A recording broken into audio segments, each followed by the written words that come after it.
Culturally Clueless. Curacao is the smallest nation to secure a spot in the World Cup coming up. And congratulations to Ashraf Hakimi, the second Moroccan to win the African Player Award this year, and in 52, the first defender. So with that said, welcome to Culturally Clueless and Salam Alaikum. Scrolling through the headlines, don't know what's real or fake. Late night conversations, what's the truth we chase? World keeps changing pace, but we're all in the race.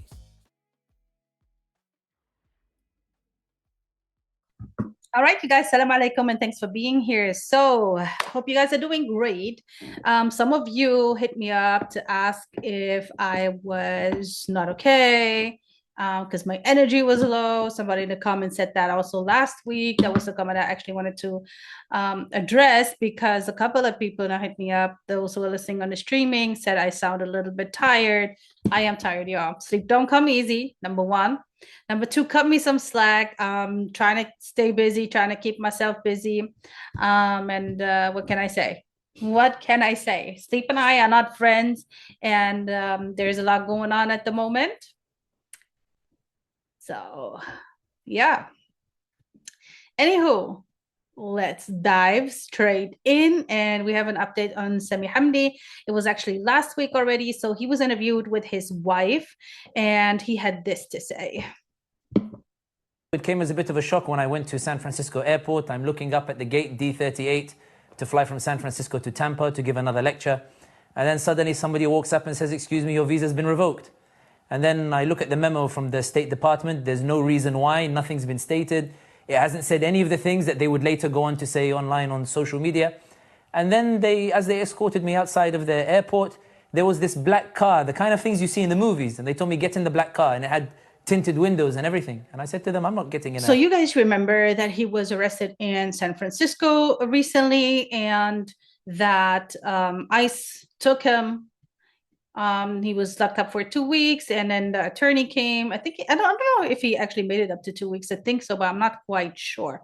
No, maybe it was a week. I don't even sure, to be honest. I'm not even sure. Anywho, so the attorney came, as he says, and kind of like cleared up this whole mess. Getting in a black car just like that. I'm a British citizen. I need to call someone. They said, you can't call anybody. And then I told them, well, I'm not getting in the car. They said, you have 1 minute. So I called the CARE, the Council of American Islamic Relations, which is a civil liberties organization. Then when I asked them, can I call my family to let them know I'm okay? A lady from behind grabs me, pushes me on the car and says, all right, that's enough, you're under arrest. And she puts the cuffs tightly behind my back, puts me into the car. And then for the next 6 hours, I'm loaded. So in a separate social media statement, he was very, very, very happy and very appreciative because a lot of people showed up for him. A lot of people made noise. He even mentioned Mehdi Hassan. He said even people he doesn't really see eye to eye with when it comes to certain topics and certain things. These people also showed up for him. So he's very happy. And he says, see, that's what happens when people come together.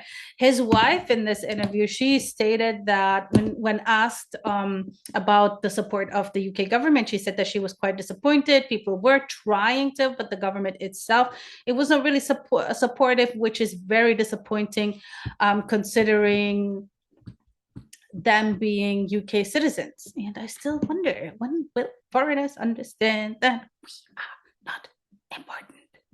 Okay, we're not more important than their agendas. And we're definitely not worth, the fight. The UK is not necessarily going to stand up and, go crazy and go cuckoo on the US. It's not going to happen. She did say that she was also given false information. They told her he'll be on a flight in a week from now, at that time when she was speaking to them, when in reality he was already on a flight home back. So back home. So I hope this was a great surprise for her.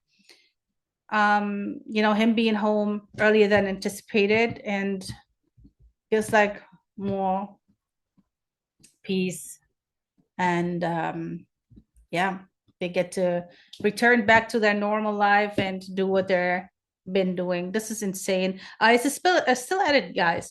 Like, just because we don't see really much and because it's heavily suppressed, they're still doing what they're doing. They're still arresting people and going crazy. Like, there's maybe next week I'm going to talk about it. Let's see.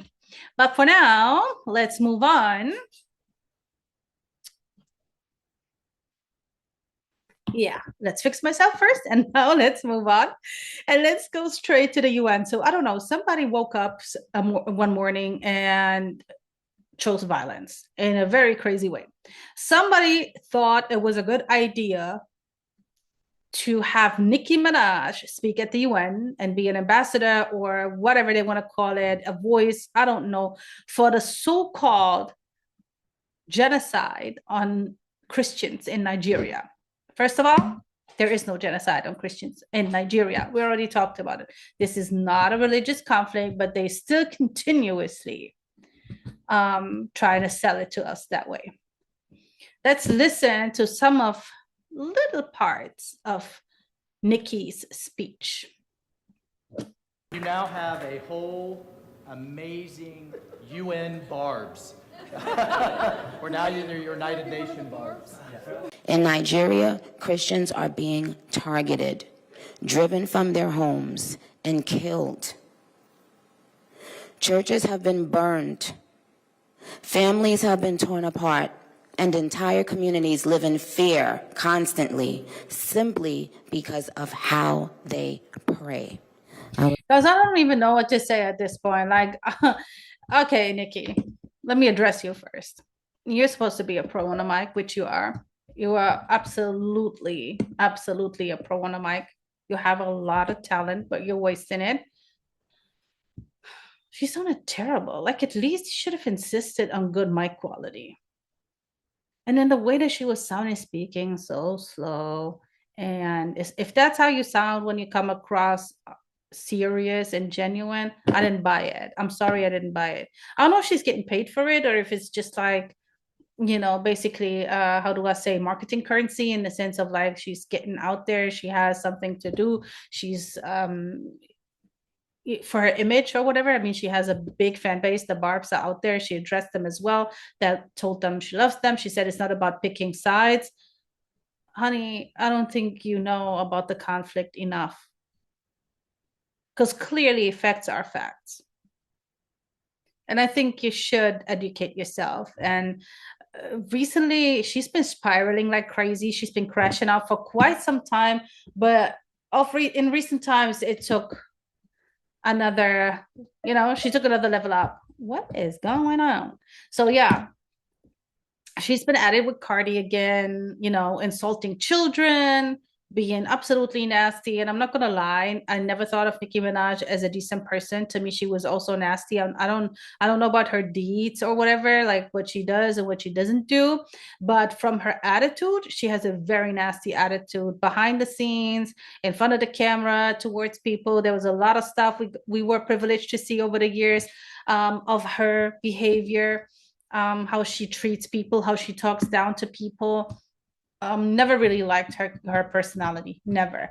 But when it comes to the microphone, when it comes to skills, when it comes to her craft, her art, she is phenomenal. She is absolutely great, but she's been wasting it. She didn't have a good song, a good hit, or any song out in quite some time. She's way more busy crashing out and being frustrated and bitter with the whole world. It is not sexy to be this bitter. It really ain't. It's not sexy to pick fights and insult children. And just because you have a problem that other female rappers are out there doing whatever they're doing, you are too. You were supposed to be a role model, a leader for these people. You had status, Nicki. Like, seriously. I mean, I do agree with the people who say this was all bought. You know, that's all the Lil' Kim thing with the wigs and all of that appeal and everything. I agree with that.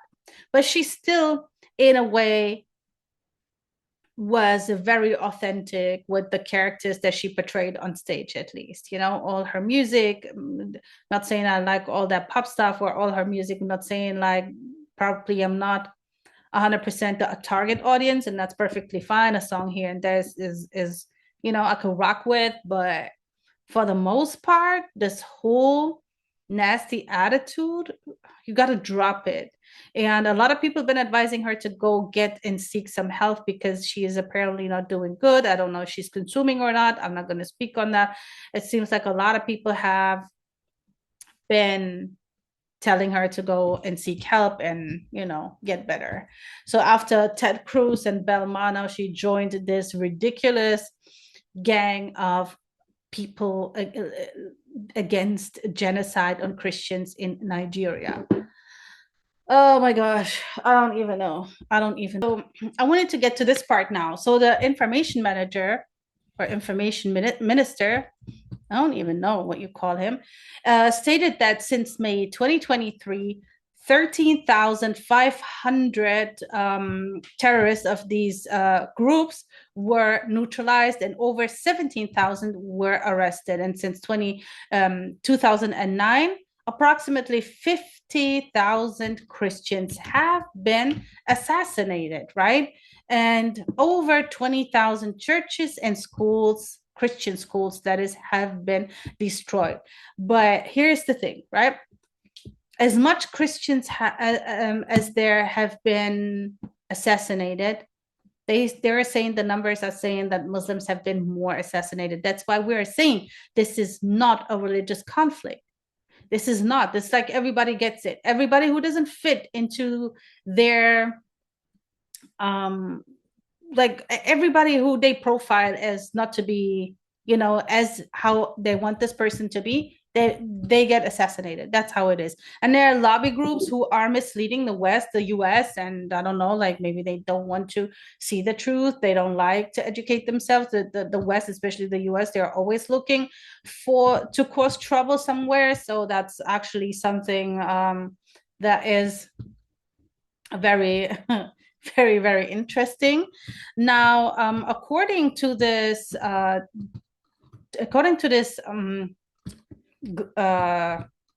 tracker, right, Accolade, it says that 53,000 civilians have been assassinated since 2009, and majority of them are Muslims, okay? And here's a number that got me. This is something from the UN, and this number really, really got me, okay? 300,000 children, okay? I say it again, 300,000 children under the age of 5 have lost their lives due to this conflict indirectly. Okay, this is very important. And if you ask me why, it's very simple: diseases. Okay, it's the same like in Gaza, the same like in Congo, the same like in Sudan. When people are displaced, when people are kicked out of their homes, when buildings are destroyed, when you burn down places and people don't have anywhere to go, and the conditions are not the best to begin with, diseases are very, very, very easy to come by. And we're talking about children under the age of 5. We're not even looking at the 6, 7, 8, 9, 10-year-olds and so on. What is there to say? What is there to say? Now, Nigeria is saying, we don't want American troops on the ground. We don't want your troops. We would accept some assistance when it comes to intelligence.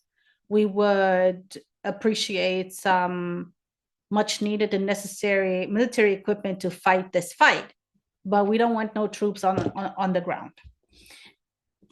But what the US has done is they suspended the weapons sale to Nigeria, and they put Nigeria on the freedom of religion blacklist. This is crazy. I didn't even know this list existed. The kind of list that these people be having, wow, literally. It's very funny. So let's listen to a Nigerian journalist, Sami. He was interviewed and he had this to say.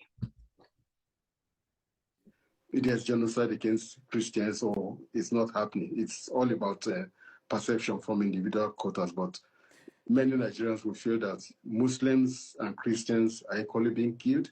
You have Christian soldiers, Muslim soldiers fighting side by side against these jihadists insurgents. Sam, I don't have much time with you, but very quickly, since all of these conversations shaped by Washington have happened, these allegations of a genocide targeting Christians uniquely and specifically, from your experience, you've seen much affect, this affect relations between Christian and Muslim communities in Nigeria happen? So you guys, this is what's really interesting. You should think like, right? In that country itself, people know what's really going on because it's happening literally like on their doorstep. But a lot of Nigerians, I've been listening to a lot of Nigerians speaking on this, and they're not like 100% in agreement. Some of the Nigerian people think that America is coming to save them, that America is actually coming to help them. And this is such a crazy, outrageous thought for me. I don't know how they arrived to this thought, except not being, really, really educated on this whole matter. So this is when he says division. Let's listen to some more of what he had to say. Yes, it definitely has sparked a major debate. I mean, you have debates along sectarian lines. There are Christians who say, yes, genocide is happening. There are Muslims who say genocide is not happening. And each side is desperately trying to prove its point. You have Christians going online, going on social media to show burials, to show killings. And they say, if these killings are not genocide, then what else is genocide? You have Muslims who are saying that the Christians are Christians saying there's genocide. They're just trying to play into. There you have it, guys. So you heard it from a Nigerian first. You heard it from a Nigerian. This is not a genocide on Christians. This is not a religion-related war, right? So Nicki Minaj, sit the heck down. Go get some therapy. Go get some, I don't know what,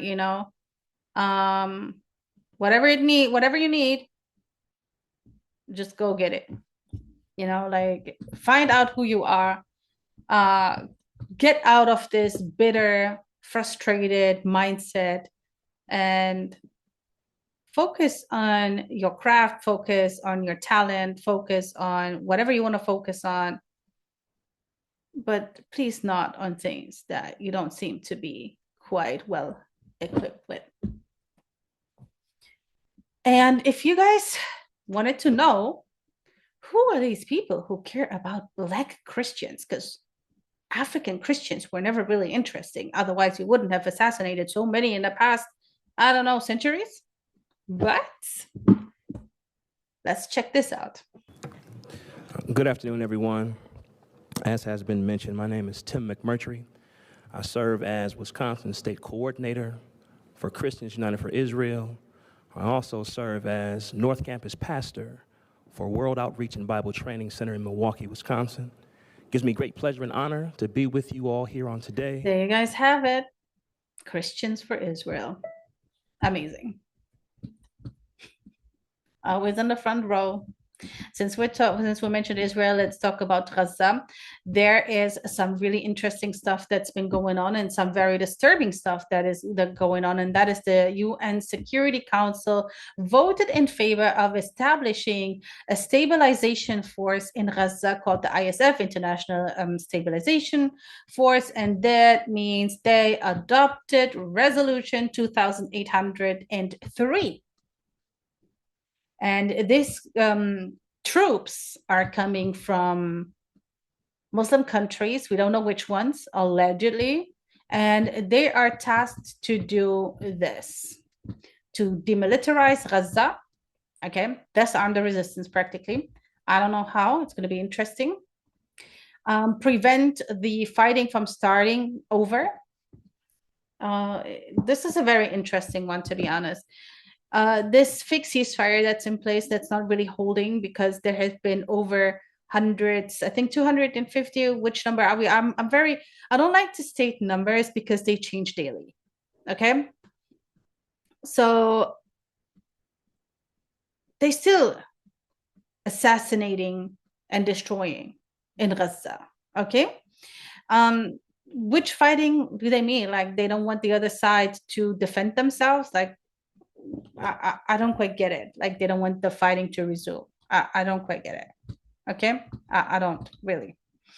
And the third thing is they're supposed to ensure aid coming in and without any interruption, going straight to the civilians. I mean, yeah, I guess if you guys didn't fund these groups who stole the aid, and it would have, if you allowed aid in, there's so many factors, and that has nothing to do with the resistance, nothing to do with Gaza, just with yourselves.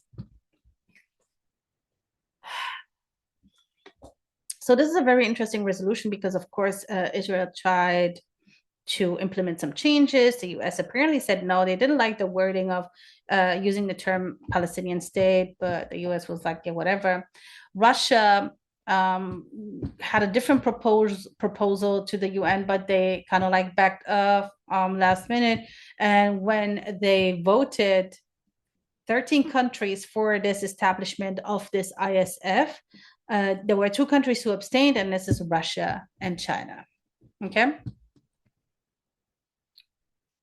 So let's check this resolution out. You know, everyone talks about Hamas, Hamas, Hamas, but let's remove Hamas and Palestinian Islamic Jihad as specifics from this equation and just look at the raw fact of what this resolution does.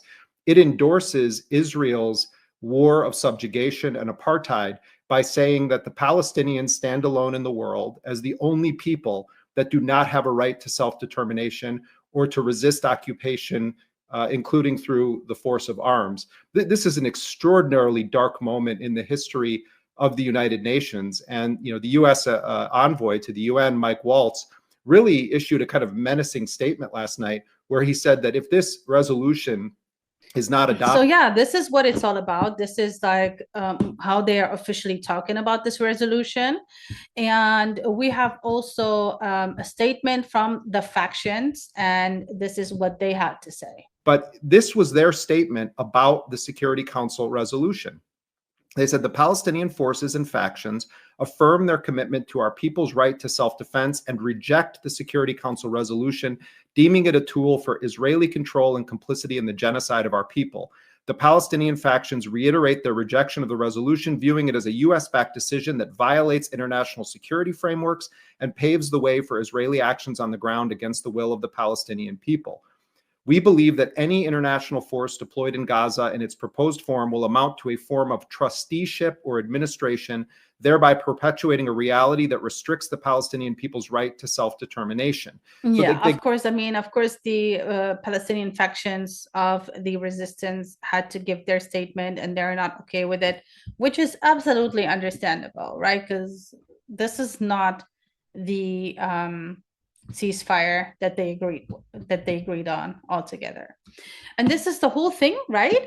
Here is what happens and what's been happening and how the narrative is being continued, right? And this is something that they're upset about, right? This whole gaslighting that they've been doing for over 2 years, actually for over decades and centuries, right? It's just that a lot of people have been now awakened by this whole televised genocide that we're seeing, and they're not okay with the lies anymore. They're not okay with their so-called data and facts anymore. Check out what this woman had to say. So when on TikTok all day long they see powerful Israelis hurting weak, skinny Palestinians, it's not surprising that they think, oh, I know, the lesson of the Holocaust is you fight Israel. You fight the big, powerful people hurting the weak people. You have TikTok just smashing our young people's brains all day long with video of carnage in Gaza. And this is why so many of us can't have a sane conversation with younger Jews, because anything that we try to say to them, they are hearing it through this wall of carnage. So I want to give data and information and facts and arguments, and they are just seeing in their minds carnage, and I sound obscene. You know, Holocaust education is absolutely essential. So she's blaming it all on TikTok, right? TikTok smashing young people's brains in. Young Jewish people don't want to hear nothing, don't want to know nothing, because they've been losing, for the most part, the support of Jewish people in the West. In America, I think it's about 60%. Well, let's listen to some more of her nonsense. Essential. But I think it may be confusing some of our young people about anti-Semitism because they learn about big, strong Nazis hurting weak, emaciated Jews. And they think, oh, anti-Semitism is like anti-Black racism, right? Powerful white people against powerless Black people. So when on TikTok all day long they see powerful Israelis hurting weak, skinny Palestinians, it's not surprising that they think, oh, I know, the lesson of the Holocaust is you fight Israel. You fight the big, powerful people hurting the weak people. Yeah, you guys, gaslighting 101. And since we're talking about Israel, we're just going to stay there. You guys remember that lawyer, that female lawyer, that top lawyer, legal attorney, whatever of the IDF who was accused of blood libel by Netanyahu, and now she resigned because she come to find out that she's the one who leaked that video of this very, very disturbing case in City Taman. And this is one of many cases, but this case made it very, very big because we had visuals, okay, about this guy from Gaza. For those who've been still sleeping or don't remember, like short memory, whatever. There was this guy arrested in Gaza last August, and he was sodomized in the most brutal and most disgusting way in City Taman. This was filmed, this was leaked. There were soldiers blamed or accused, or they thought soldiers leaked it, because we had also some soldiers with hidden identities speaking up, who were there, who participated, who couldn't believe what they were doing. You know, where this lets you hope that there is some humanity in some of the people. So we have here a lawyer. Let's listen to him. He is a lawyer of a Palestinian hostage held in Israeli prisons. This is not the client that you were referring to, however, in that video, is it? Only client. And this is my only client. This is your only. So that same client is being brutalized in the way that you describe every time you go to see him? Yes. Guys, I find this statement outrageous. I find outrageous what he's saying. Let's play some more. Yes, I want to say something about this also. Everybody's talking to me about the rape. Like the rape is the big issue. He's saying rape is not the biggest issue. It's just a piece to the puzzle. And it just happens once in a while. It just sounds wild. It sounds like I don't even know what to say about this, right? I don't even know at this point. I really don't know what they've been like. I'm lost for words. Very unprofessional, I know, but I'm really lost for words. This is beyond comprehension. Big issue. The rape is not the big issue. I mean, the rape is the least of his problems. Wow. So what he's talking about basically is that he's saying, and why he's calling it a piece of the puzzle, is just because it's just like the whole thing. It's like a whole routine. It's a whole ritual. Whatever these people are performing there is absolutely satanic and barbaric. They torture people. They apparently, sodomize people, all of these things. But this is also punishment for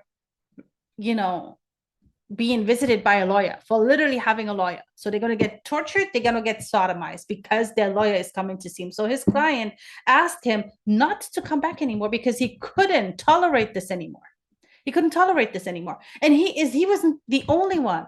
There is 20,000 Palestinian hostages held in prison. Some of them are not even privileged to have a lawyer. Most of them are not even charged with anything, right? And those that are spending life sentences there, for what? For just being Palestinian.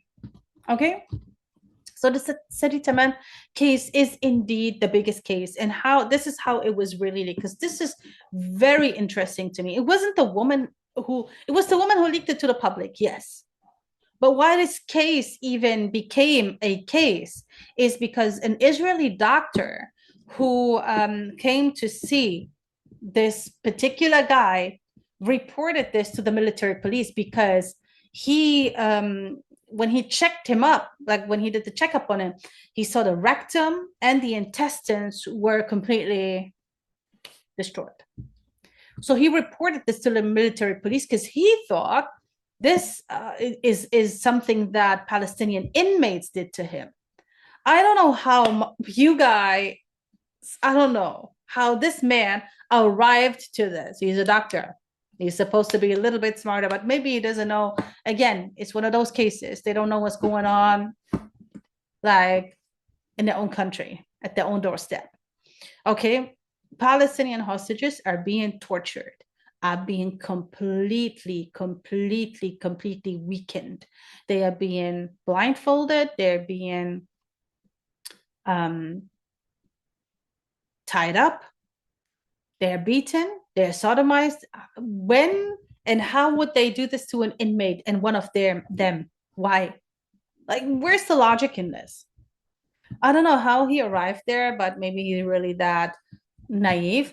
So he reported this case. This case then became something because the woman leaked the video because again, this was getting traction, and especially a lot of right-winged people, including Ben Gvir and settlers, they were protesting because they didn't want these soldiers to be investigated. They thought they just done their job. 10 soldiers altogether were apparently investigated. But yeah, this is absolutely insane. So let's not forget, she did not do it because she's a great person and she's all for humanity and she thinks that these people need to be held accountable. She just wanted to show the Israeli society, look what we're doing. We're doing our jobs. When somebody is over the top, they get punishment, they get investigated. So that's what she was trying to do. Well, it backfired, honey. It did backfire because now you've been accused of blood libel.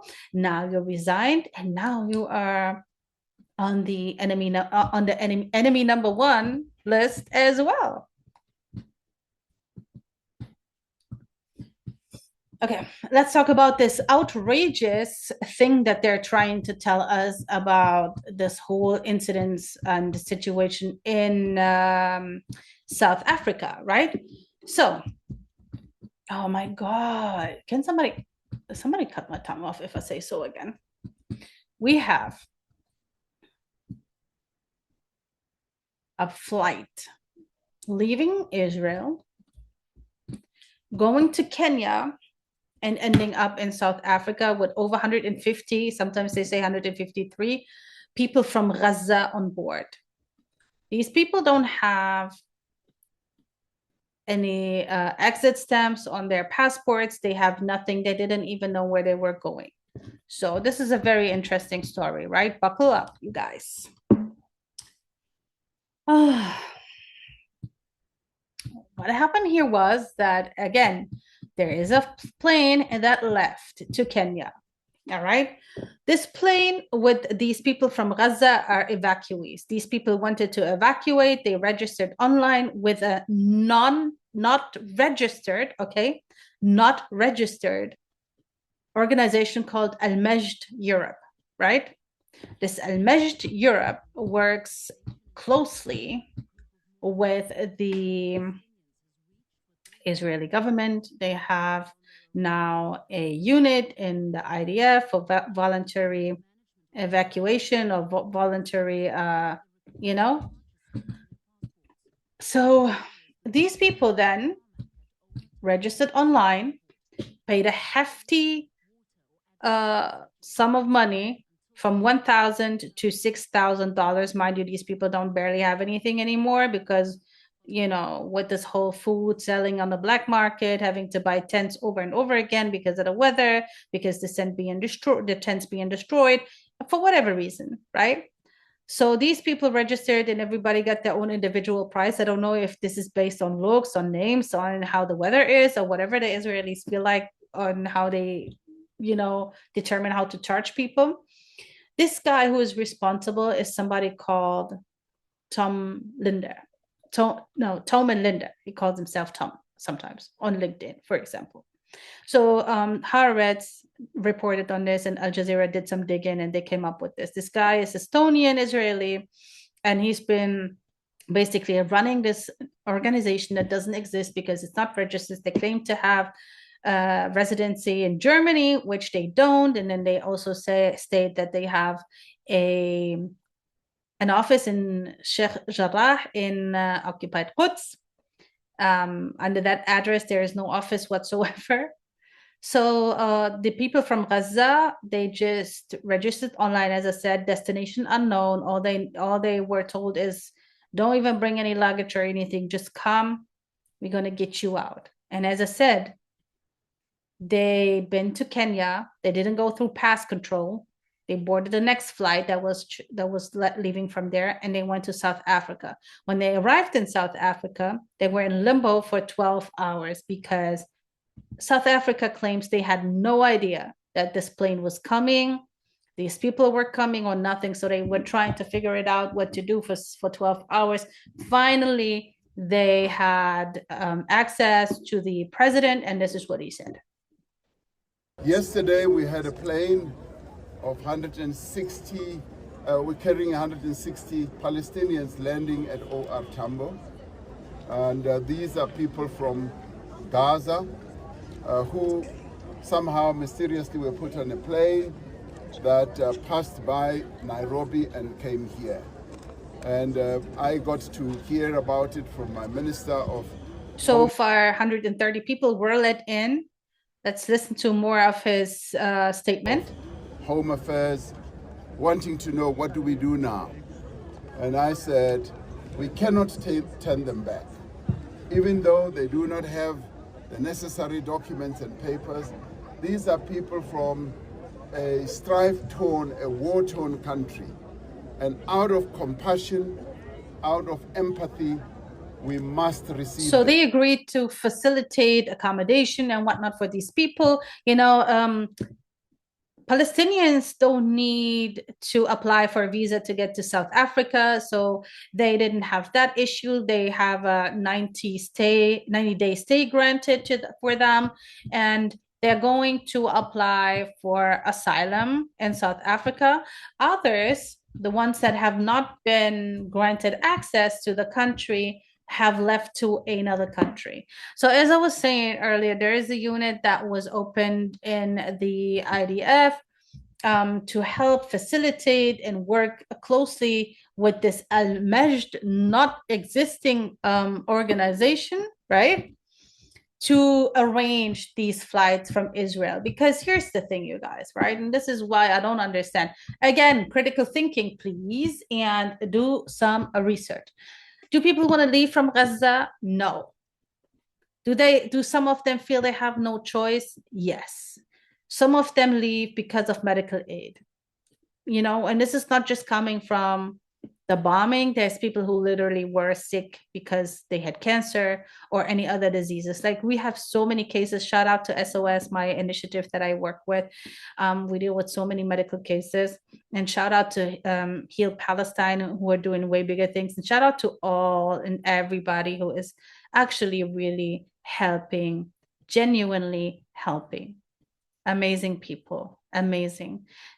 I had lost my belief in humanity so much in the past for different reasons, and this reason as well. And when I see these people all like coming together and for the greater good, it really touches me, and it makes me believe in humanity again a little bit, at least. So some people want to leave also for education reasons. Some people just want safety. They don't want to die through starvation. They don't want to be bombed into pieces, and that's understandable, right? We would all love for them to stay there because we don't want the other people to take over the land, and what they're doing is ethnic cleansing in such a big way, right? When you think of starvation and this whole man-made crisis that's been going on over there. Anywho, so you cannot tell me that some plane can come to some country, let alone enter airspaces of countries without getting cleared. All right?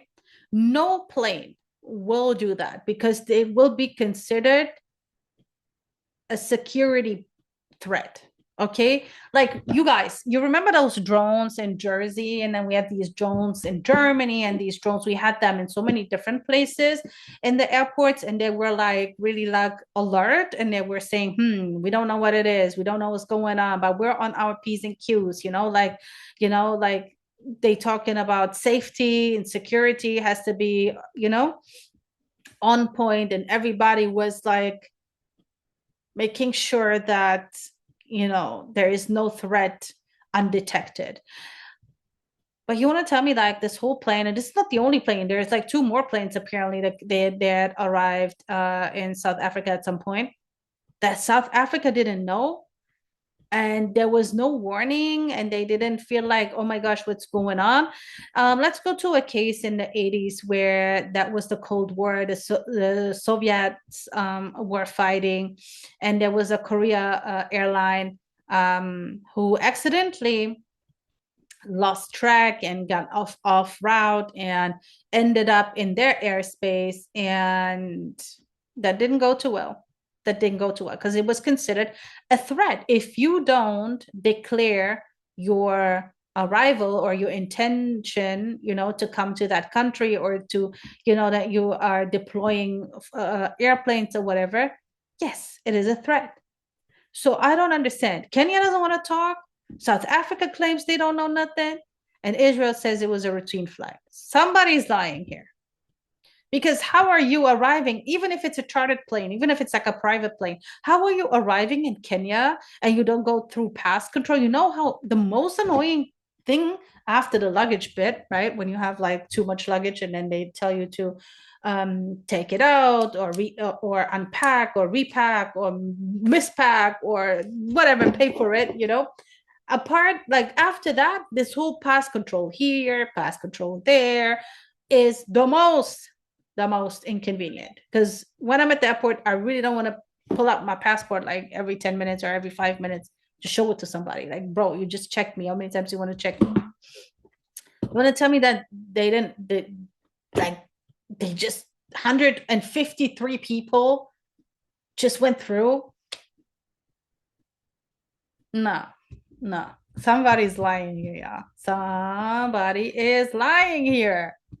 And I want to know who, and I want to know what this is all about. Okay. So I understand they want to get rid of people from Gaza, and probably they sent them to South Africa because they're like, okay, you guys are like taking us to the ICC. Here you go, deal with that. Right.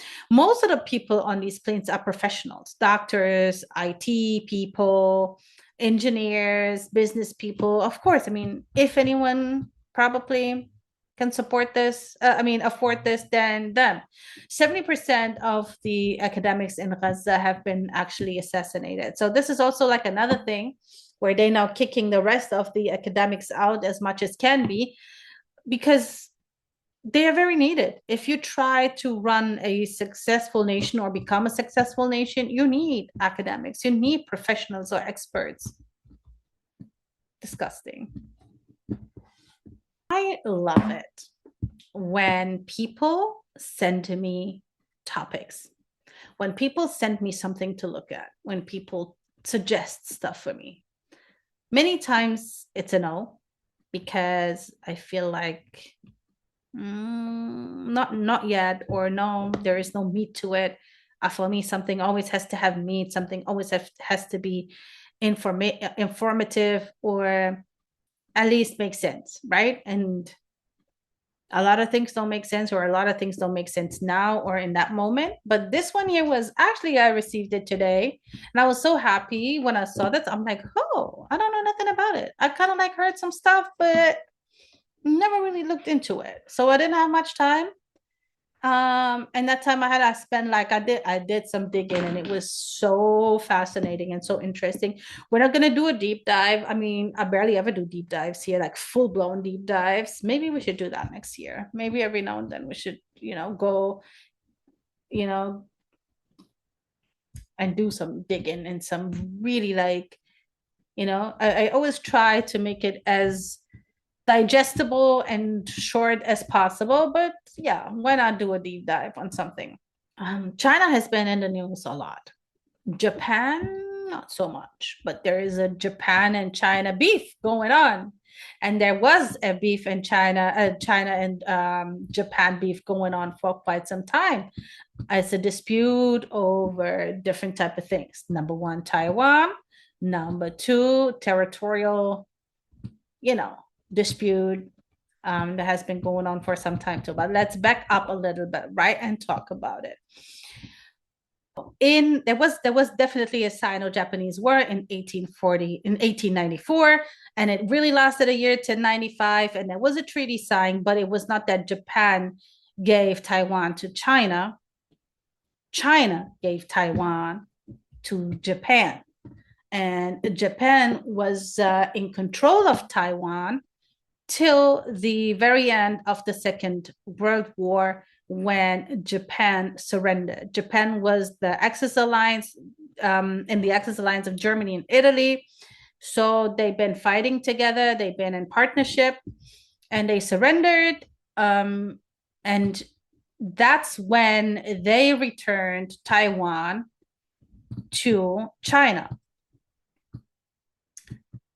Taiwan is governed by the ROC, Republic of China. Okay, the Republic of China, which is in charge of Taiwan, as I said, was established in 1912 in China, which was the Chinese government, and it was replaced by the PRC, the People's Republic of China, in 1949. It's amazing how the 40s were so extremely and crucial, you know, like so many things went on in the 40s, so many crazy things went on in the 40s. It's absolutely crazy.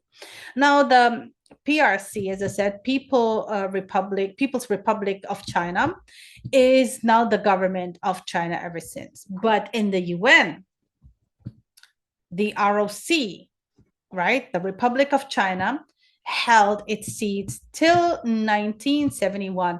And this is when the UN passed a resolution 2758, if I'm not mistaken, which recognized the PRC as the only government of China. So the People's Republic of China became then the official member of the EU. And now Sane Takaishi, is that, oh my God, I hope I'm not butchering her name, because she is the prime minister, right? She's the prime minister in Japan since October 2025. And she's been spitting some fire. She's been quite spicy. And she said, basically, if China gets active, militarily, that is, right? If they start to go for Taiwan, that means our security is in jeopardy. Our safety for our people is in jeopardy. And that means we're going to intervene, right? Because of the region, it's very close by, it's very nearby.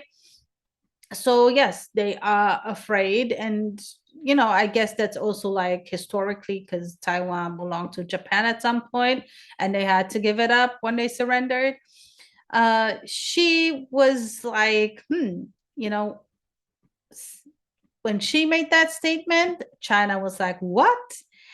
So they're telling both countries are telling the people to be careful, not to be wherever there are large crowds, you know, because of any attacks. They're telling not to travel to the countries and stuff like that. And some officials are meeting or have met as well in China. Let's check this out. Japan is working to cool tensions with China after comments about Taiwan sparked a warning by Beijing to its citizens against travel to its North Asian neighbor. Recently, Japanese leaders have openly made blatantly provocative remarks concerning Taiwan, which has seriously worsened the atmosphere for exchanges between Chinese and Japanese people and posed significant risks to the personal safety and lives of Chinese citizens in Japan. The Ministry of Culture and Tourism of China solemnly reminds Chinese tourists to avoid traveling to Japan in the near future. The dispute erupted after... You guys, this is very interesting because actually China and Japan have very, very close relations. They have strong business ties and very, very strong economy ties. Like they have great trades with each other. So let's listen to some more. The dispute erupted after Japan's newly elected Prime Minister, Sanae Takaichi, openly raised the possibility of a Japanese military response to a Chinese attack on Taiwan, a topic earlier administrations steered clear of to avoid provoking Beijing. Senior Japanese diplomat Masaki Kanai arrived in China on Monday to meet his counterpart Liu Jin-song in an attempt to soothe the tensions, according to Japanese media. Kanai is expected to stress that Takaichi's remarks do not mark a shift And I in mentioned Japan. territorial issues as well prior, because there is some other issues that they have been having for quite some time. So in 1995, when this deal was made, something else was incorporated in this agreement, right? And that is like this whole problem with the Sankoku or Diaru Islands. However, in Japan, they call them Sankoku. I'm not saying it right, you guys. I'm so sorry.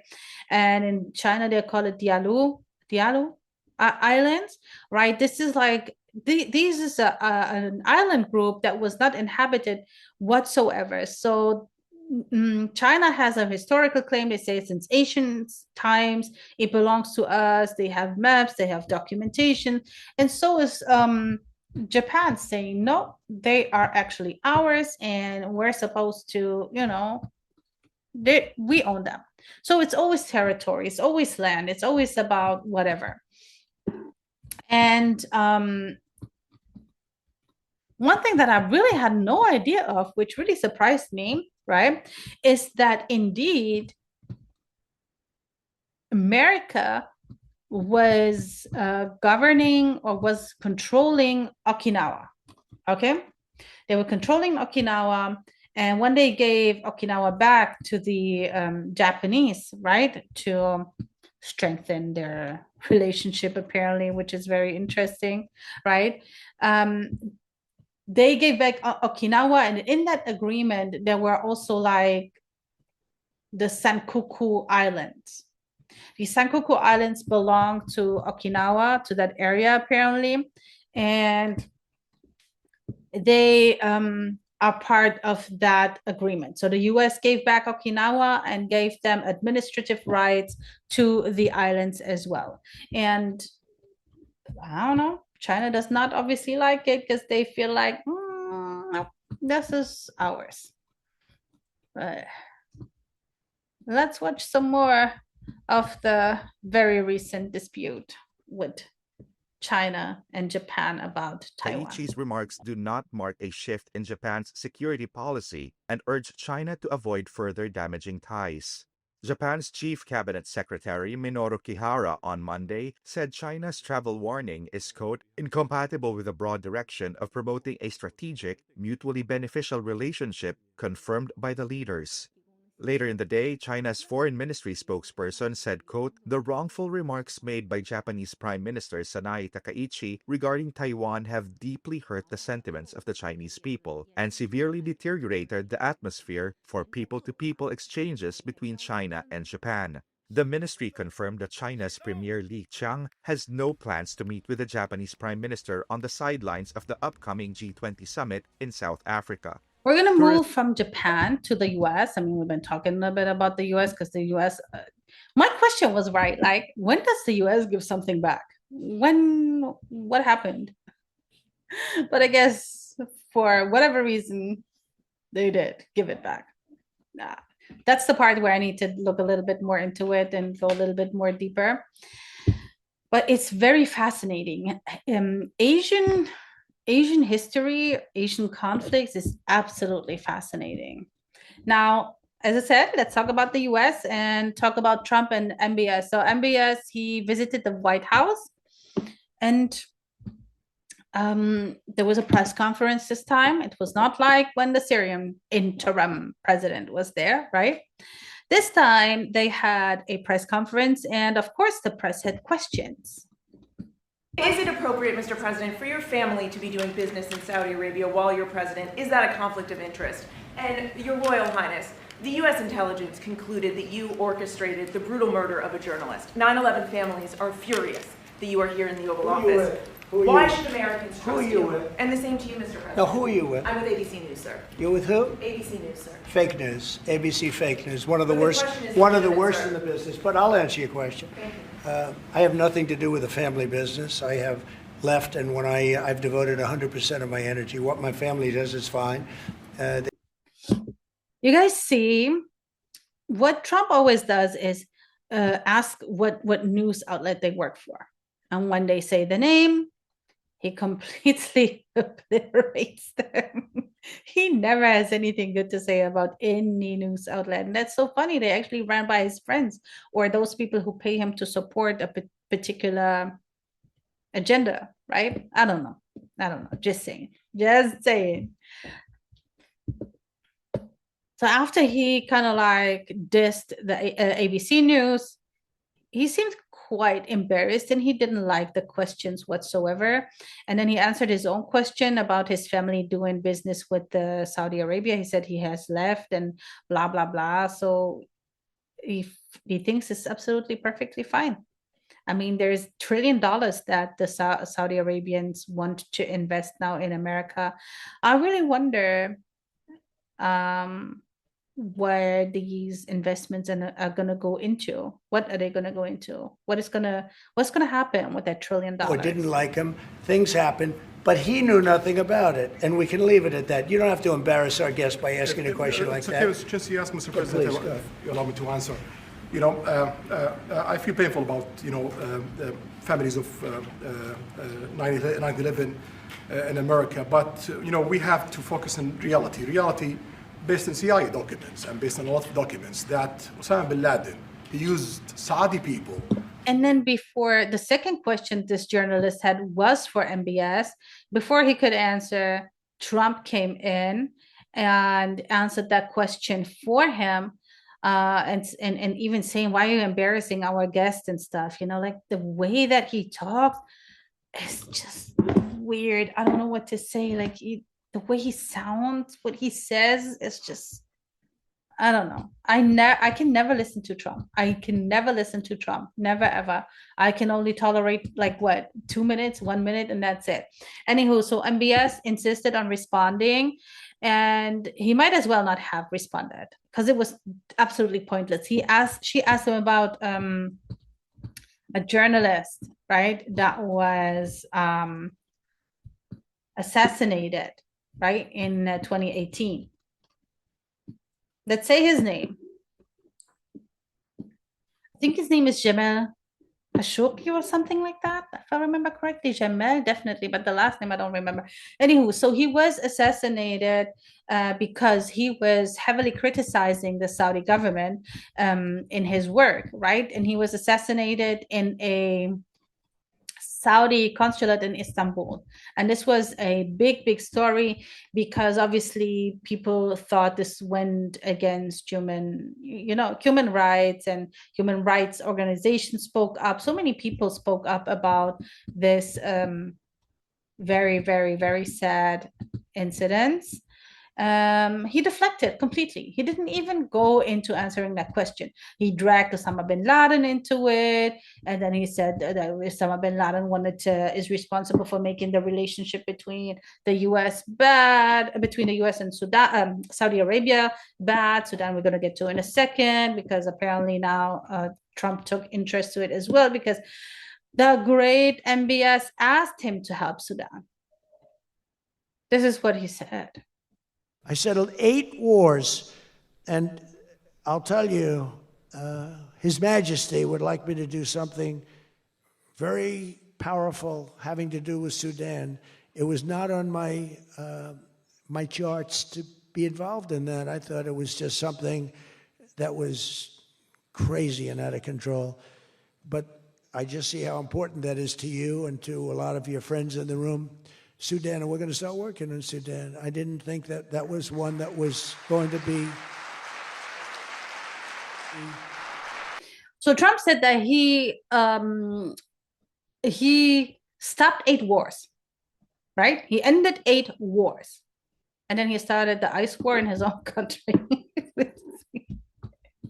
And so MBS apparently asked him to help with Sudan. He explained the whole situation to him, the culture, and Trump found it so interesting, and he didn't know it was a thing. And then everybody was clapping along, of course, because once again, Superman in action, right? So easy to do, but we're going to start working. But working with the Crown Prince was amazing, because he mentioned Sudan yesterday, and he said, sir, you're talking about a lot of wars, but there's a place on earth called Sudan, and it's horrible what's happening. And I viewed it as being just sort of a freelance, no government, no this, no that. I don't know. He just sounds absolutely wild. He just sounds absolutely wild. I don't know how people can take this man serious. It's very sad what we come to as a human race, as a society. But hey. Therefore, Harvard did something great, and I thought I'm going to share this, and this is like to all the parents. Stop spoiling your children, okay? They have been doing a study, and the study is over 70 years, okay? They've been doing this study. Check this out.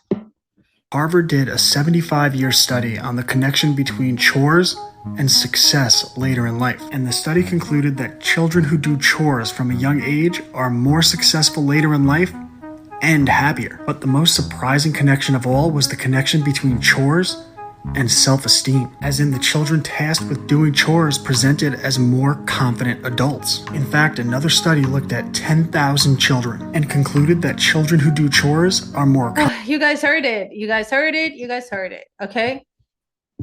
Having children get used to chores and doing chores is not hurting them. It's actually advancing them. It's elevating them. Okay? And I definitely agree with this 100%, right? My parents, they, as much as my mom did for us, I'm not gonna lie, like she really did a lot for us, but she insisted, my parents insisted on us learning how to do chores, right? I see sometimes people like, especially this generation, they don't even know how to cook. They don't even know how to just like boil water and put some pasta into it. It's either it's overcooked or undercooked. Like, I don't know, y'all. Anyways, so children doing chores, even if they hate it, even if they don't like it, doesn't matter. It trains them. It prepares them for life. And that way they are more successful because they learn not to be lazy. They learn that, you know, hard work pays off. They learn that there are things that have to be done. This is what life is about, right? Things have to be done. We also have part of the study was like how doing chores as children makes your confidence bigger. And that's also very, very important. You need confidence in life. So, I mean, we all have insecurities. And I always say this, every single person has insecurities. Like we all can lie to ourselves or to each other when it comes to confidence, right? But a little bit of insecurities every one of us has, right? Some of us more, some of us less. Some of us come by these insecurities because that's, you know, through their environment and how they grew up. Others, are very insecure because of what they've been through. Because sometimes, you know, life-changing incidences can make you quite insecure when you lose yourself, like traumas, you know what I mean? So yes, there is, everybody is kind of like insecure one way or another. Some of us just a little bit more, and then unfortunately they spiral and then it goes into seeking validation, craving attention, doing crazy things to get that, and doing things that's completely out of the character. And it's very, very sad to actually see that. Very, very sad. But hey, whatever. Nobody's perfect, I guess, and people got to do what they got to do. So stop spoiling your children. Let them get busy a little bit, okay? Make them get busy a little bit, and don't feel bad for them because you feel like, oh, they're struggling, because that's something I feel like a lot. I sometimes see parents, they pick up their children, right, from school, and with a car, okay, they come by car, they pick the kids up, the kids come out, and that few steps to the car, the parents are carrying their bag. Bruh, I understand the kids are tired. I understand long day. I get all of this, but I don't know. I'm a little bit different, you know, and I'm not talking about like doing it here and there every now and then and whatever, you know, that's not the point. But get your child used to chores because apparently it helps them in life. Chores are more confident and competent. So many parents don't like to see their kids struggle, so they solve problems for them. But when you don't let them overcome adversity, you're really taking away their self-esteem. So you should set up their environment in a way that allows them to do as much as possible for themselves. Stools that allow them to cook with the family. Knives that allow them to do their own cutting. And prompts that help them achieve simple tasks and let them solve problems. I have another update, you guys, and that is the baby formula experiment. I see you guys loved it, as you stated in the comments. I did too. Number one, there were thousands of reviews on this Charlotte mosque. Google took them all off. They were so sad about it, really hurt about it, but it's not really surprising to me. It's not, as this is another proof of the war they waged on Islam. But I actually don't want to talk about this. This was just something I wanted to mention because I thought it was important. What I really want to talk about is this pastor called Steve Anderson. He completely lost his mind, completely unhinged. And you got to love it. You got to love when people speak their truth. Let's check it out. I couldn't find a better video, you guys. This pastor's response to the baby formula experience is by far the most unhinged response I've heard. Like, I thought the other ones were bad. This one is just watch. Stephen Anderson here from Faithful Word Baptist Church in Phoenix, Arizona. So I made a post on X about how the church should not be funding single mothers who are whores. And the post is on there just saying how I don't know the Bible, I'm nothing like Jesus, and I'm of the devil, and all this stuff. And this just goes to show just the stupidity and ignorance of Scripture that exists among today's so-called Christians. I mean, on X, that are just insane. And this is apparently also according to the Bible. They say the Bible, where does it say in the Bible to fund fornication and for them to birth bastards? I can't. That was insane. So that is the only way that a woman becomes a single mom. That are just losing their minds about me stating what should just be the most obvious thing in the world. Let's go to the Bible and see what the Bible actually says. I mean, how in the world could you read 1 Timothy chapter 5 and then walk away saying, oh, God wants us to just finance fornicators and just pay for women who are producing bastard children out of wedlock? That's where the Lord's money should go. And again, I don't care about your feelings. Facts don't care about your feelings. You know, the Bible is truth. And at the end of the day... And from that, you guys, we're going to move straight to Burkina Faso. Yes, Ibrahim Traoré, the only one in politics when it comes to leaders of a country I look up to. I think is amazing. And I really hope he's going to stay amazing. This man is busy all day long, 24/7, avoiding assassination attempts on him. There was another assassination attempt, one of I don't know how many. And this is what happened. So we have a major breaking news from Burkina Faso. Just imagine, Russia has sent 50 commandos to Burkina Faso to protect Ibrahim Traoré. But this comes after a leakage of a message that the enemy had up to June to have eliminated Ibrahim Traoré. And you know, the enemy is in Ivory Coast and his identity has been known. So you guys know Russia and China and everybody else and their mother is involved in Africa. Everybody's wants to invest. Everybody wants to own. Everybody wants to exploit. This has been going on and is still going on. Now, Russia is also working closely with Ibrahim Traoré. They send 50 commandos, as you guys heard, and 500 troops, and they're going to advise him with his security affairs and everything. Like, this is insane. This man can go anywhere, be anywhere, do nothing because of these people thinking that he's not gonna play ball. So we got to do something about him. He got to go. So guys, let me close out with something that I wanted to do for so long. For so long, I wanted to do this type of content.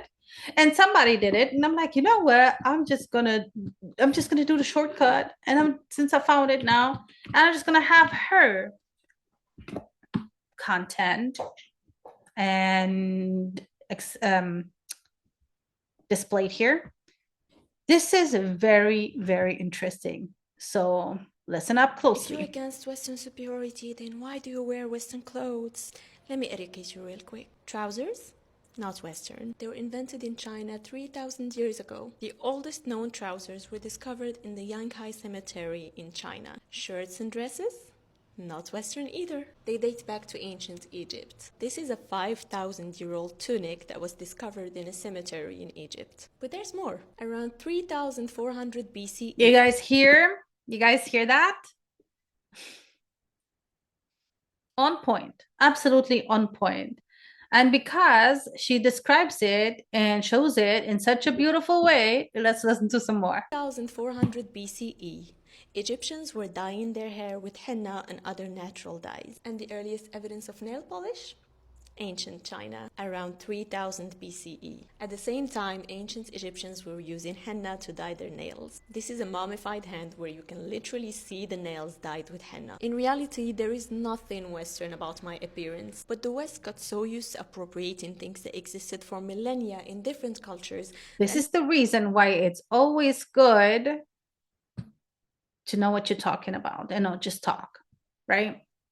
Don't just talk and don't just try to find argument for the sake of arguing. There's actually some meat to this, a lot of meat to this, because everything she's saying is true, is on point.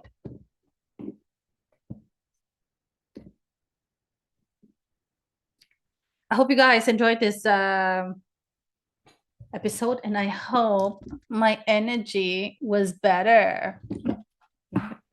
Oh my God, I'm so funny. Not. Anyways, that's it for me this week. I'm going to get out of here. I'm going to call Nasima back. And yeah, let's take it from there. You guys, I hope you have a beautiful day, beautiful evening, night, or morning, or whatever it is that you're, whatever time zone you're in, I should say. And wishing you well, and be back with a brand new episode next week. Peace out and salam. So awkward. Trying something new. Yeah. People talking loud, everybody's got a tape. Scrolling through the headlines, don't know what's real or fake. Late night conversations, what's the truth we chase? World keeps changing pace, but we're all in the